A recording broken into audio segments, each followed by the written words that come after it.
नमस्कार दोस्तों, स्वागत है आपका आपके अपने YouTube चैनल अपनी कोचिंग पे। वीडियो स्टार्ट करने से पहले अगर आपने हमारे YouTube चैनल को सब्सक्राइब नहीं कर रखा है, सब्सक्राइब ज़रूर कर लीजिएगा ताकि आपको हमारा वीडियो का अपडेट है वो समय समय पर मिलता रहे। आज हम बात करने वाले हैं कि 21 नवंबर 2023 को जो दिल्ली पुलिस का एग्ज़ाम हुआ था, उनके सभी क्वेश्चन हैं, उन तीनों शिफ्टों के वो हमें मिल चुके हैं। तो सभी शिफ्टों के क्वेश्चन के बारे में बात करेंगे। क्वेश्चन है वो आपके वन लाइनर होने वाले हैं और क्वेश्चन हमने हैं वो कोशिश की है कि एक भी क्वेश्चन छूटे नहीं है। इसके अलावा जो भी क्वेश्चन छूट गए हैं तो हमें आप कमेंट बॉक्स में बता सकते हैं। हमने लगभग है वो 120-30 क्वेश्चन कराने की कोशिश की है इसमें। तो आपका सपोर्ट बनाए रखिएगा हमारे भी चैनल पे। बात करते हैं एक पहले क्वेश्चन की। तो पहला क्वेश्चन पूछा गया था आज की, हरित क्रांति में कौन सा फसल होती है? तो हरित क्रांति में है वो खाद्यान्न फसलें, यानी कि जो गेहूँ चावल जो होती हैं, जो खाद्यान्न फसलें होती हैं, वो खाने वाली फसलें, वो हरित क्रांति से संबंधित है। हरित क्रांति का संबंध वो खाद्यान्न से है। अगला क्वेश्चन है कि एफडीआई का फुल फॉर्म क्या होता है? तो बात करते हैं एफडीआई के फुल फॉर्म के बारे में। तो एफडीआई का मतलब होता है प्रत्यक्ष विदेशी निवेश, यानी कि फॉरेन डायरेक्ट इन्वेस्टमेंट, ये होता है एफडीआई का फुल फॉर्म। एफडीआई एक होता है एफडी, होता है फिक्स्ड डिपॉजिट। एक एफडी होता है फॉरेन डायरेक्ट इन्वेस्टमेंट। अगला क्वेश्चन है कि जीएसटी 2016 में किस अनुच्छेद के तहत लागू किया गया था? ये अनुच्छेद नहीं है, ये था आपका किस संविधान संशोधन के तहत लागू किया गया था?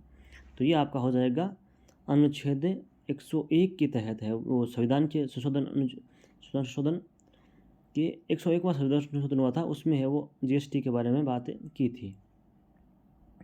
अगला क्वेश्चन है कि बहमनी साम्राज्य का संस्थापक कौन था? तो ये आपका हो जाएगा बहमनी, ये क्वेश्चन नहीं था। अगला क्वेश्चन है कि ब्रह्म समाज का संस्थापक कौन था? तो ब्रह्म समाज का संस्थापक है वो आपका हो जाएगा राजा राम मोहन राय है, वो आपके ब्रह्म समाज का संस्थापक हो जाएंगे। अगला क्वेश्चन है कि अनटचेबल पुस्तक के लेखक कौन है? तो मुल्क राज आनंद है, वो आपके अनटचेबल पुस्तक के लेखक हैं। अगला क्वेश्चन है SAFF 2023 का विजेता कौन था? तो बात करते हैं SAFF क्या होता है, यानी कि साउथ एशियन फुटबॉल फेडरेशन इसका फुल फॉर्म होता है। तो इसका विजेता कौन था? तो इसका विजेता आपका था भारत था, और ये इसका आयोजन हुआ था भारत के बेंगलुरु कर्नाटक में आयोजित हुआ था। और कुवैत थी आपकी उप विजेता थी, और भारत ने 9वीं बार है वो हासिल किया है वो किताब अपना SAFF का। अगला क्वेश्चन है कि मार्च 2022 में नरेंद्र मोदी जी ने किस मेट्रो का उद्घाटन किया था? तो नरेंद्र मोदी जी ने वो आपका पुणे मेट्रो है वो उसका उद्घाटन है वो नरेंद्र मोदी ने किया था। अगला क्वेश्चन है कि मधु मसूरी हंसमुख का संबंध किस राज्य से है? तो इनका संबंध है वो झारखंड की एक प्रसिद्ध गायिका है, तो ये इनका संबंध झारखंड से है। अगला क्वेश्चन कि भारत के किस केंद्र शासित प्रदेश का लिंगानुपात सबसे अधिक है?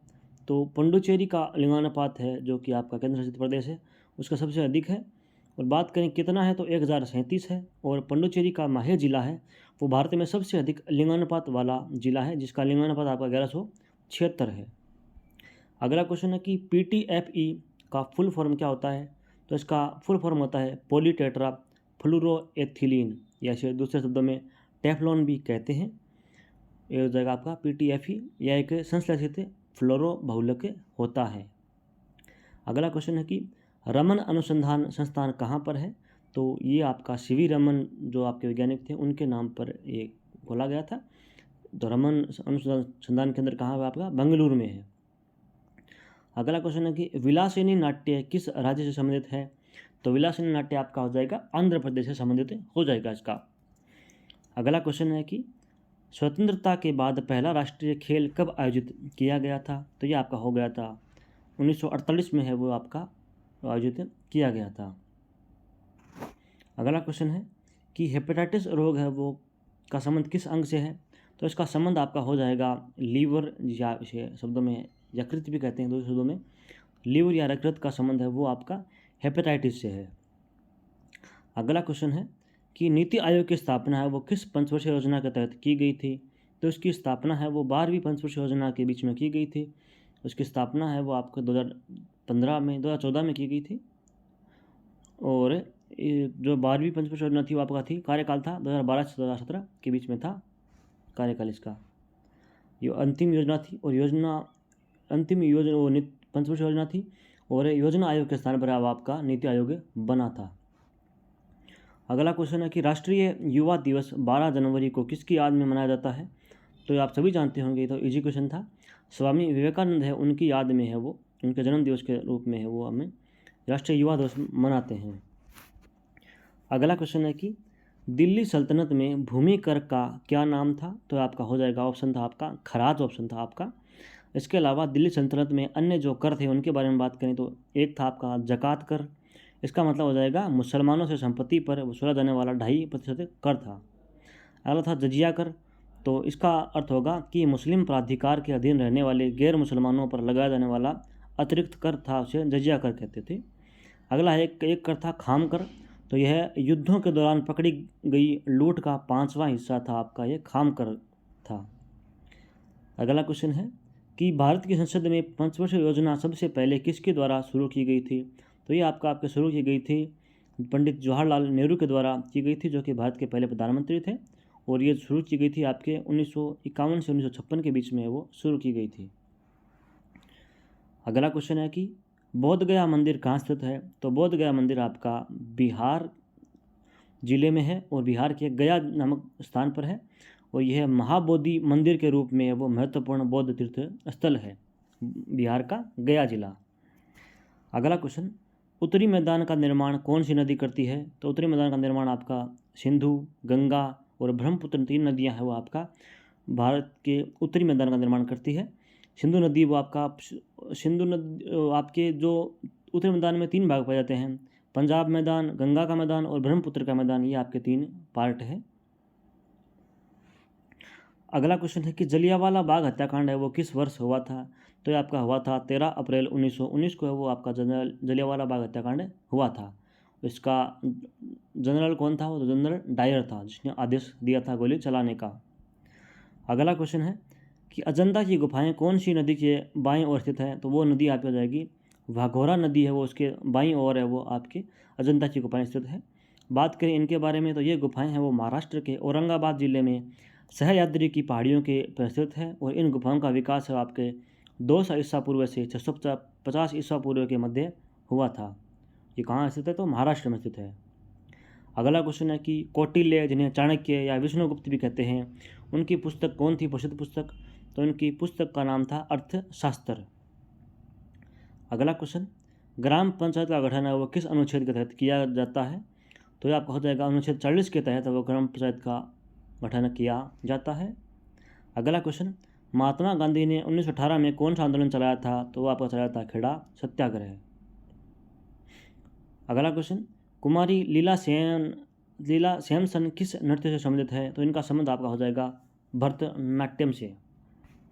अगला क्वेश्चन, 1904 में पहला सीमेंट कारखाना वो कहाँ खोला गया था? तो ये आपका खोला गया था चेन्नई, तमिलनाडु में है वो आपका ये पहला सीमेंट कारखाना खोला गया था। अगला क्वेश्चन है कि जैन धर्म के प्रथम तीर्थंकर कौन थे? तो आपका हो जाएगा ऋषभ देव है वो आपके जैन धर्म के पहले तीर्थंकर थे। और अंतिम तीर्थंकर कौन थे? वो आपके थे महावीर स्वामी। और जैन धर्म में वो 24 तीर्थंकर हुए हैं। अगला क्वेश्चन, राजा रेड्डी और राधा रेड्डी का संबंध है वो किस नृत्य से है? तो ये आपका हो जाएगा भारत के शास्त्रीय नृत्य कुचिपुड़ी से है वो, जो कि आंध्र प्रदेश का शास्त्रीय नृत्य है। तो उससे संबंध है राजा रेड्डी और राधा रेड्डी का संबंध। अगला क्वेश्चन, जैन धर्म के लोग कौन सा त्यौहार मनाते हैं? तो जैन धर्म के लोग हैं वो मुख्यतः महावीर जयंती, पर्युषण पर्व, क्षमावाणी, श्रुत पंचमी, रक्षाबंधन, दीपावली, वीर शासन जयंती, तो ये प्रमुख रूप से जैन धर्म के लोग त्यौहार मनाते हैं। अगला क्वेश्चन है कि मिंटो नेट्टे शब्द किस खेल से संबंधित है? तो ये आपका हो जाएगा कि वॉलीबॉल है इसका संबंध है। और वॉलीबॉल को ही पहले है वो शुरुआत में मिंटो नेट्टे से खेल वो कहा जाता था, बाद में इसका नाम है वॉलीबॉल पड़ गया था। अगला क्वेश्चन कि वांगला नृत्य का संबंध किस राज्य से है? तो इसका संबंध हो जाएगा आपका मेघालय से। बहुत से बच्चे हैं वो कन्फ्यूज होते हैं कि वांगला का मतलब आपका बंगाल, वांगला या बंगाल हो जाएगा। तो बहुत से बच्चे हैं वो पश्चिम बंगाल भी करके आए थे, लेकिन आपका सही उत्तर उसका होगा वो आपका मेघालय हो जाएगा। अगला क्वेश्चन है कि भारतीय संविधान कानून विचार किस देश से लिया गया है? तो भारतीय संविधान कानून विचार आपका संयुक्त राज्य अमेरिका से है वो इसका संबंध लिया गया है। अगला क्वेश्चन है कि भारत के नीति निर्देश तत्व किस देश के संविधान से लिए गए हैं? तो ये आपके आयरलैंड के संविधान से है वो आपके नीति निर्देश तत्व है वो आपके लिए गए हैं। अगला क्वेश्चन कि लेग स्पिन का संबंध किस खेल से है? तो आप सभी जानते होंगे, आप क्रिकेट प्रेमी हैं, तो leg spin, off spin, leg cutter, off cutter ये आप सभी जानते होंगे कि क्रिकेट से संबंधित है। ये कोई भी बच्चा ऐसा नहीं होगा जिसने ये गलत क्वेश्चन गलत कर किया है, तो लेग स्पिन आपका जानते हैं। अगला क्वेश्चन है कि ताशकंद समझौता है वो किस वर्ष हुआ था? तो ये आपका हुआ था भारत और पाकिस्तान के बीच 10 जनवरी 1966 को भारत के प्रधानमंत्री लाल बहादुर शास्त्री और पाकिस्तान के राष्ट्रपति अयूब खान ने हस्ताक्षर किए थे। ताशकंद जो कि रूस में स्थित है और उज्बेकिस्तान की ये राजधानी है ताशकंद, जहाँ पर ये समझौता हुआ था, दोनों ने साइन किया था और ये एक शांति समझौता था। अगला क्वेश्चन है कि यूएनडीपी में इंडिया का कौन सा स्थान है? तो आपका हो जाएगा 132वां। बात करें यूएनडीपी का फुल फॉर्म क्या होता है? तो इसका फुल फॉर्म होता है यूनाइटेड नेशन और डेवलपमेंट प्रोग्राम, यानी कि संयुक्त राष्ट्र विकास कार्यक्रम में भारत के पड़ोसी देशों में वो श्रीलंका 73वें स्थान पर है, चीन 79वें स्थान पर है, बांग्लादेश 129वें स्थान पर है और भूटान है वो 127वें स्थान पर है, जो कि भारत से ऊपर है। इसका स्थान भारत से थोड़ा अच्छा है, लेकिन ये रियल में ऐसा नहीं है, ये कुछ पता नहीं क्या हुआ, भारत का ऐसे तो नहीं होनी चाहिए।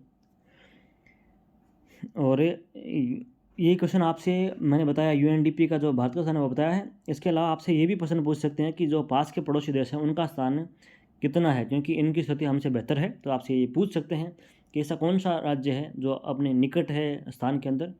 तो आपका हो जाएगा आपका भूटान है वो 127वें स्थान पर है। अगला क्वेश्चन है कि चट्टान के धन क्या कहते हैं? तो चट्टान के धन को है वो पेट्रोलॉजी कहा जाता है। अगला क्वेश्चन है कि 5वीं पंचवर्षीय योजना का मॉडल किसने तैयार किया गया था? तो इसका मॉडल तैयार किया था आपका डीपी धर ने है वो आपकी 5वीं पंचवर्षीय योजना का मॉडल तैयार किया था। अगला क्वेश्चन है कि मुस्लिम लीग की स्थापना कब हुई थी?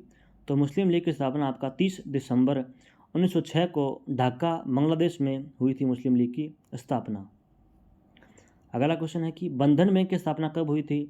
तो इसकी स्थापना हुई थी आपके 2015 में। इसकी वैसे तो संपूर्ण स्थापना है वो 2019 में हुई थी और इसकी नींव है वो 2001 में रखी गई थी, तो आपका 2015 ऑप्शन था। अगला क्वेश्चन है कि मिडनाइट चिल्ड्रन बुक के लेखक कौन है?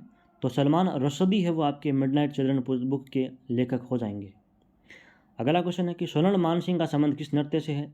तो इनका संबंध भरतनाट्यम और ओडिसी नृत्य से इनका संबंध हो जाएगा सोनल मानसिंह का। अगला क्वेश्चन है कि राज्यपाल अध्यादेश किस अनुच्छेद के तहत जारी करता है? तो आपका हो जाएगा अनुच्छेद 213 के तहत है वो राज्यपाल अध्यादेश जारी कर सकता है। इसके अलावा राष्ट्रपति है वो आपके अनुच्छेद 123 के तहत है वो अध्यादेश जारी कर सकता है। अगला क्वेश्चन, मिड डे मील योजना को किस नाम से जाना जाता है वर्तमान में? तो आपका हो जाएगा पीएम पोषण शक्ति के नाम से है वो आपका पीएम मिड डे मील योजना को जाना जाता है। अगला क्वेश्चन, कॉफ़ी के उत्पादन में कौन सा राज्य है वो अग्रणी है? तो आपका कर्नाटक हो जाएगा अग्रणी, जिसका 37% है वो आपका कर्नाटक अकेला करता है। उसके बाद में केरल है वो आपका 20% करता है, तो कर्नाटक उसके बाद केरल हो जाएगा। भारत का कर्नाटक राज्य सबसे अधिक कॉफ़ी उत्पादन करता है। और विश्व में बात करें तो ब्राज़ील आपका सबसे अधिक कॉफ़ी उत्पादन करता है। अगला क्वेश्चन, मल्लिका साराभाई का संबंध है वो किस शास्त्रीय नृत्य से है? तो ये आपके मृणालिनी साराभाई, जिनका संबंध आपका भरतनाट्यम से था, और उनके पति विक्रम साराभाई, आप उनको भी जानते होंगे। उनकी बेटी है वो आपकी मल्लिका साराभाई है। इनका संबंध आपका हो जाएगा कुचिपुड़ी और भरतनाट्यम से। मृणालिनी साराभाई है वो इनकी मम्मी थी मल्लिका साराभाई की, उनका संबंध था आपका भरतनाट्यम से था। वो क्वेश्चन भी आपके लिए बहुत महत्वपूर्ण है, तो वो भी आप जान रखिएगा। इनकी माँ का नाम था मृणालिनी साराभाई, उनका संबंध था भरतनाट्यम से, और इनका संबंध हो जाएगा मल्लिका साराभाई का संबंध हो जाएगा कुचिपुड़ी और भरतनाट्यम से। अगला स्तंभ है अगला क्वेश्चन है कि विजय स्तंभ का निर्माण किसने करवाया था? तो इसका निर्माण करवाया था राजस्थान के जो मेवाड़ के राजा थे राणा कुंभा, उन्होंने है वो आपके विजय स्तंभ का निर्माण करवाया था। विजय स्तंभ को आपका कीर्ति स्तंभ भी कहा जाता है। अगला क्वेश्चन है कि मुगल काल में कपास और गन्ना को क्या कहा जाता था? तो ये कहते थे आपके जिन्स आई कामिल। जिन्स आई कामिल का मतलब होता है उत्तम उत्तम किस्म की जो फसलें होती है ना, उन्हें कहते हैं जिन्स आई कामिल। तो इसका उल्लेख भी मिलता है जो आइन अकबरी उसमें मिलता है। तो और मुगल काल में वो कपास और गन्ना है वो जो उच्चतम क्वालिटी की फसलें थी, तो इन्हें जिन्स आई कामिल कहा जाता था। अगला क्वेश्चन है कि अकबर के समय में खेतों को क्या कहा जाता था? तो इसे कहते हैं पोलज भूमि। वैसे तो खेतों को बहुत से नाम थे, लेकिन जो पोलज भूमि है उसका अर्थ था कि जो जिसमें 12 महीने यानी कि रेगुलर खेती होती रहती है, उन्हें पोलज भूमि कहा जाता था। अगला क्वेश्चन है कि नीति निर्देशक तत्व का संबंध किस अनुच्छेद से है? तो इसका संबंध हो जाएगा आपका अनुच्छेद 36 से लेकर है वो अनुच्छेद 51 तक आपका नीति निर्देशक तत्वों का उल्लेख संविधान में मिलता है। अगला क्वेश्चन है कि कंप्यूटर में इनपुट और आउटपुट में क्या अंतर होता है? तो इसका उत्तर हो जाएगा कि कंप्यूटर में है वो इनपुट कोई भी डेटा को प्रोसेसिंग के लिए कंप्यूटर में भेजता है, तथा आउटपुट है वो डिवाइस कंप्यूटर से आने वाले डेटा को प्राप्त करता है। यानी कि इनपुट है वो प्रोसेसर के पास वो डाटा भेजता है और आउटपुट आपका डाटा लेकर है वो बाहर देता है। मतलब वो आउटपुट है वो प्रोसेसर से डाटा प्राप्त करता है। यानी जैसे प्रिंटर है वो आपका आउटपुट हो जाएगा। यदि हम कमांड देंगे कि आपको जो प्रिंट निकालना है तभी वो प्रिंट निकालेगा।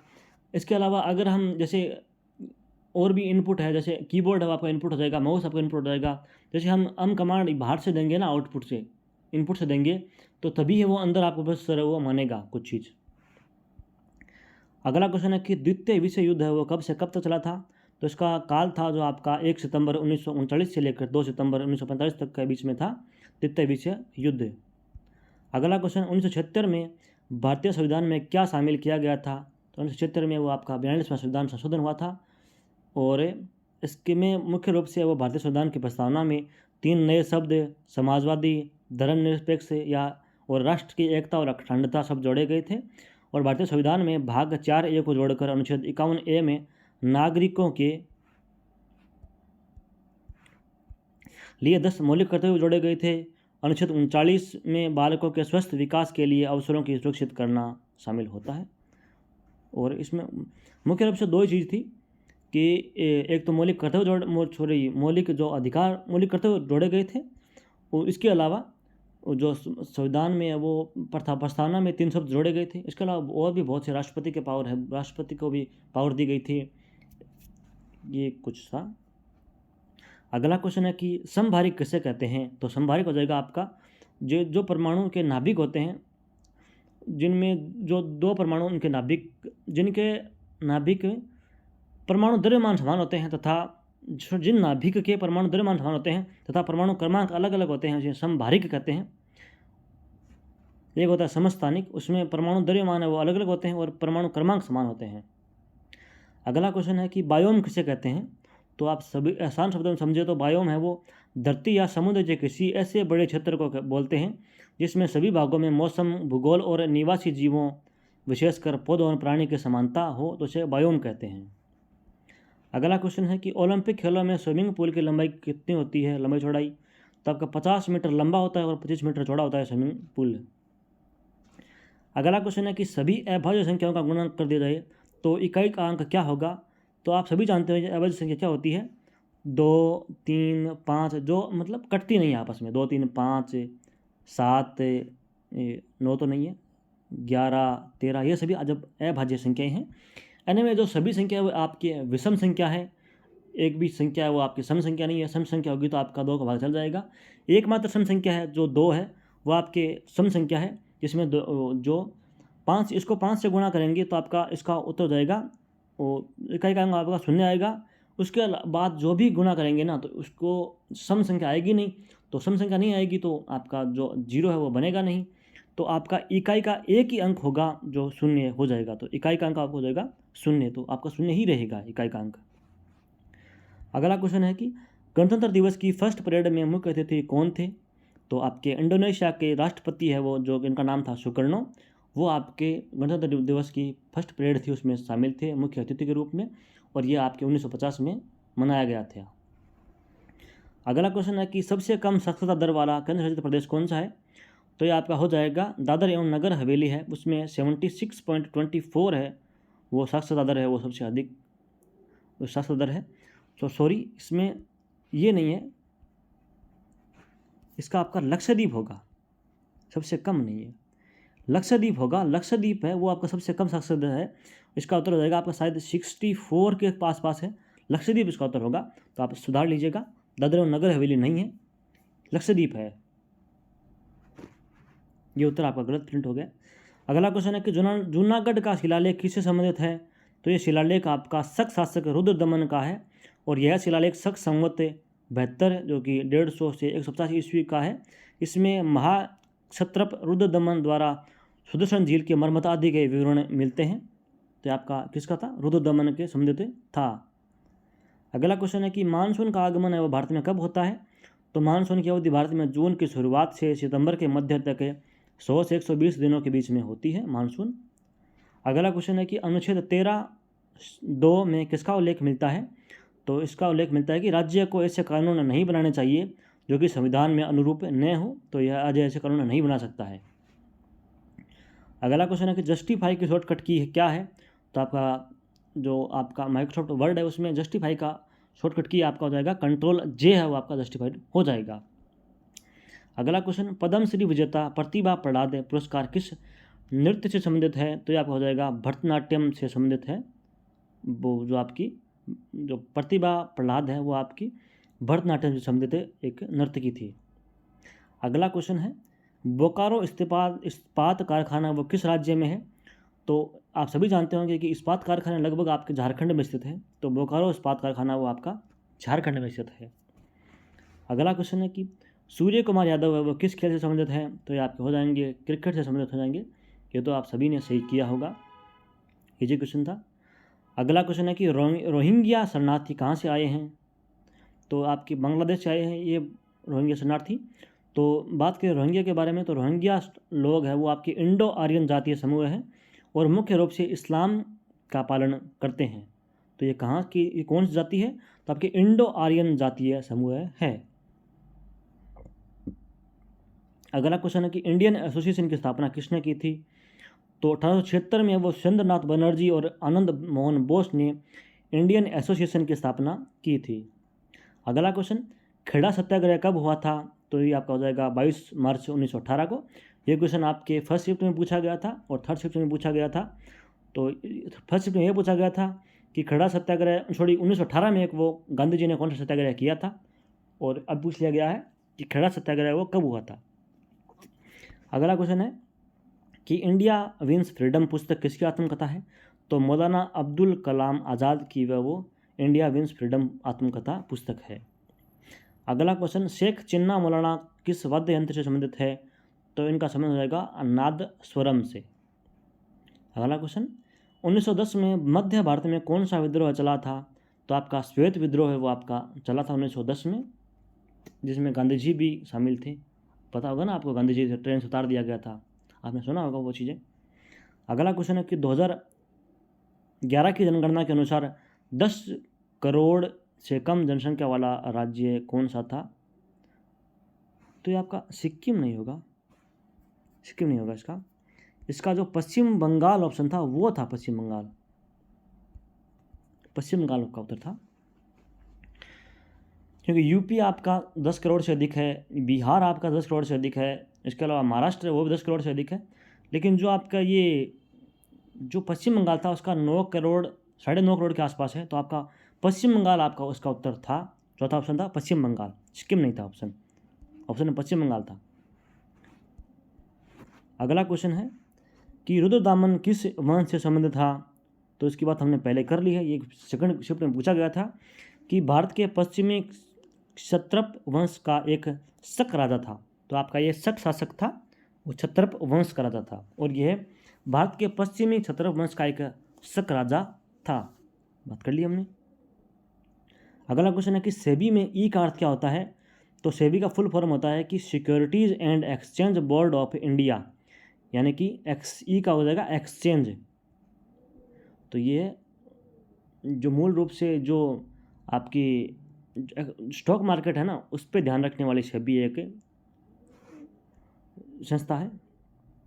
अगला क्वेश्चन, दादा भाई नौरोजी ने ईस्ट इंडिया एसोसिएशन की स्थापना कहाँ पर की थी? तो आपका हो जाएगा 1866 में स्थापना की थी। वर्तमान में यह मुंबई में है ईस्ट इंडिया एसोसिएशन, और ये है वर्तमान में इसका नाम है ये था। इससे पहले किसी और नाम से जाना जाता था इसको। अगला क्वेश्चन है कि दीपा कर्माकर को मेजर ध्यानचंद पुरस्कार कब दिया गया था? तो ये आपका दिया गया था 2016 में दिया गया था, लेकिन उस समय मेजर ध्यानचंद नाम इसका नहीं था। उस समय राजीव गांधी राष्ट्रीय खेल पुरस्कार नाम था इसका। 2019 में है वो मोदी सरकार ने इसका नाम बदल कर है वो मेजर ध्यानचंद पुरस्कार कर दिया है। तो जब इन्हें दिया गया था, दीपा कर्माकर ये जिम्नास्टिक के खिलाड़ी हैं, दीपा कर्माकर को जब ये पुरस्कार दिया गया था, उस समय इसका नाम था राजीव गांधी खेल रत्न पुरस्कार। वर्तमान में क्या है? मेजर ध्यानचंद पुरस्कार। अगला क्वेश्चन है कि जीएसटी संविधान के किस अनुच्छेद के तहत आता है? तो आपका हो जाएगा संविधान का अनुच्छेद 279(a) के तहत है वो इसका उल्लेख मिलता है, और यह संविधान के संशोधन 101वां जो हुआ था उसमें है वो जीएसटी का उल्लेख है, और 101वां संविधान संशोधन हुआ था वो आपका जीएसटी ही था। ये क्वेश्चन पहले शिफ्ट में पूछा गया था, थर्ड शिफ्ट में दोबारा पूछ लिया गया है। अगला क्वेश्चन है कि देश की रक्षा करना और आह्वान किए जाने पर राष्ट्र की सेवा करना मौलिक कर्तव्य के अनुच्छेद 51(a) के किस भाग में है? तो आपका हो जाएगा भाग 4(a) में है वो आपका इसका उल्लेख मिलता है। अगला क्वेश्चन है कि मीनाक्षी सुंदरम पिल्लई था नहीं, मीनाक्षी सुंदरम का संबंध किससे संबंधित है? तब हो जाएगा भरतनाट्यम। दोस्तों ये आपका भरतनाट्यम से जो नृत्यांगना है उनका बहुत प्रश्न पूछ रहे हैं, तो बात करते हैं हम कि भरतनाट्यम से प्रमुख कलाकार कौन कौन से हैं जिनका है वो क्वेश्चन बनते हैं और आगे भी बनेंगे, तो आज भी बने हैं बहुत सारे। तो बात करें प्रमुख कलाकारों के बारे में, तो जो प्रथम प्रमुख कलाकार है वो आपके पद्मा सुब्रमण्यम, अलारमेल वल्ली, यामिनी कृष्णमूर्ति, अनिता रत्नम, मृणालिनी साराभाई, मल्लिका साराभाई, ये दोनों माँ बेटी हैं। हमने बात कर ली है पहले कि ये दोनों माँ बेटी हैं। अगला है कि मीनाक्षी सुंदरम पिल्लई, सोनल मान सिंह, वैजंतीमाला, स्वपन सुंदरी, रोहितन कामा, लीला सैमसंग और बाला सरस्वती आदि जो हैं आपके भरतनाट्यम से संबंधित हैं।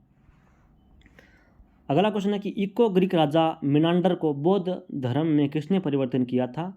तो ये आपका बौद्ध भिक्षु था नागसेन, इसने है वो आपको इंडो ग्रीक राजा मिनांडर को वो बौद्ध धर्म में परिवर्तित किया था। अगला क्वेश्चन है कि कोलायत उत्सव कहाँ मनाया जाता है? तो आपका हो जाएगा बीकानेर में वो आपका कोलायत उत्सव मनाया जाता है, और बीकानेर कहाँ पर है? बीकानेर राजस्थान में है। और यह मेला आपके कपिल मुनि घाट से शुरू होता है और कोलायत झील के आसपास के 51 घाटों तक फैला जाता है, और यह कार्तिक पूर्णिमा के दिन लोग पवित्र कोलायत झील में डुबकी लगाने आते हैं, और यह कपिल मुनि को समर्पित है, और कार्तिक पूर्णिमा को यहाँ पर दीपदान भी किया जाता है। अगला क्वेश्चन है कि वेपंती चिन्ना सत्यम का संबंध वो किस नृत्य से है? तो आपका हो जाएगा कुचिपुड़ी से। इसके अलावा अगला क्वेश्चन है कि किताब उल हिंद पुस्तक के लेखक कौन है? तो यहाँ पे हो जाएंगे अबू रेहान अल बरूनी, जो कि एक ईरानी विद्वान थे, उनकी पुस्तक है किताब उल हिंद। अगला क्वेश्चन है कि 2027 का फुटबॉल एशिया कप है वो कहाँ आयोजित होगा? तो आपका हो जाएगा सऊदी अरब में है वो आपका 2027 का फुटबॉल एशिया कप आयोजित होगा। अगला क्वेश्चन कि चीनी यात्री फायान है वो किसके समय में भारत आया था? तो आपको आया था चंद्रगुप्त द्वितीय के काल में आया था, और 5वीं शताब्दी में आया था, और चंद्रगुप्त द्वितीय को आपको विक्रमादित्य के नाम से भी जानते हैं, दूसरे शब्दों में हम कहें तो इसके भी 9 रत्न थे। अगला क्वेश्चन है कि भीमसेन जोशी का संबंध किससे है? तो भीमसेन जोशी है वो एक महान है जो आपके शास्त्रीय संगीत के कर्नाटक घराना है, उनसे संबंधित आपका भीमसेन जोशी का होता है। अगला क्वेश्चन है कि गुरमीत बाबा का संबंध है वो किस राज्य से है, जिनको 2022 में वो पद्म भूषण दिया गया था? तो इनका संबंध आपका पंजाब से हो जाएगा। अगला क्वेश्चन है कि उपराष्ट्रपति का पद है वो किस देश के संविधान से लिया गया है? तो आपके उपराष्ट्रपति का पद आपके अमेरिका से लिया गया है। अगला क्वेश्चन 2011 की जनगणना के अनुसार सबसे अधिक जनगणना कि पद किस राज्य का है, यानी कि सबसे अधिक जो लिंगानुपात होता है सबसे अधिक किसका है? तो आपको हो जाएगा केरल का सबसे अधिक लिंगानुपात हो जाएगा। ये जनगणना पद नहीं है, ये लिंगानुपात है। ये लिंगानुपात के बारे में बात पूछी है। सबसे अधिक लिंगानुपात किस राज्य का है, तो आपका हो जाएगा केरल का। अगला क्वेश्चन है कि सबसे अधिक जनसंख्या घनत्व है किस राज्य का है, तो ये आपका सभी जानते होंगे बिहार का है। अगला क्वेश्चन है कि संविधान के अनुच्छेद 32 का संबंध किससे है, तो ये आपका हो जाएगा भारतीय नागरिकों को संविधान द्वारा मान्यता प्राप्त अन्य मौलिक अधिकारों को लागू कराने के लिए सुप्रीम कोर्ट में याचिका दायर करने का अधिकार है। यानी कि जो हमें मौलिक अधिकार प्राप्त हैं उन पे हम है, जो हमें मौलिक अधिकार का हनन होता है तो हम सुप्रीम कोर्ट में वो याचिका दर्ज कर सकते या याचिका दर्ज करवा सकते हैं कि हमारे मौलिक कर्तव्यों मौलिक अधिकारों का वो हनन हुआ है। इसके अगला क्वेश्चन है कि ओलंपिक में महिलाओं ने भाग कब लिया था, तो ओलंपिक में महिलाओं ने सन 1900 में भाग लिया था और ओलंपिक की शुरुआत है वो आपके 1896 में हुई थी। एथेंस में इसकी शुरुआत हुई थी। अगला क्वेश्चन है कि निम्न में से पंचवर्षीय योजना का उद्देश्य नहीं है, तो आपका हम जानते हैं कि हमें ये ऑप्शन तो नहीं पता कि क्या ऑप्शन था, लेकिन हमें ये पता है कि पंचवर्षीय योजना का उद्देश्य क्या था। तो इनका उद्देश्य था कि विकास हो और आधुनिकीकरण हो और आत्मनिर्भरता हो, तो ये लक्ष्य था पंचवर्षीय योजना का उद्देश्य था। तो दोस्तों हमने लगभग सभी क्वेश्चन है वो आपके करवा दिए हैं। 21 नवंबर का एग्ज़ाम था उसके सभी के क्वेश्चन बना दिए हैं। अगर आपको इस वीडियो का PDF चाहिए तो आप हमारे टेलीग्राम ग्रुप को ज्वाइन कर सकते हैं, जिसका लिंक आपको वीडियो के डिस्क्रिप्शन बॉक्स में मिल जाएगा। और ऐसे ही दोस्तों हमारे चैनल पर सपोर्ट बनाए रखिएगा। आपका बहुत बहुत आभार और धन्यवाद। मिलते हैं इस ऐसी इन्फॉर्मेटिव वीडियो के साथ में। तब तक के लिए आप देखते रहिए आपका अपना YouTube चैनल अपनी कोचिंग। धन्यवाद।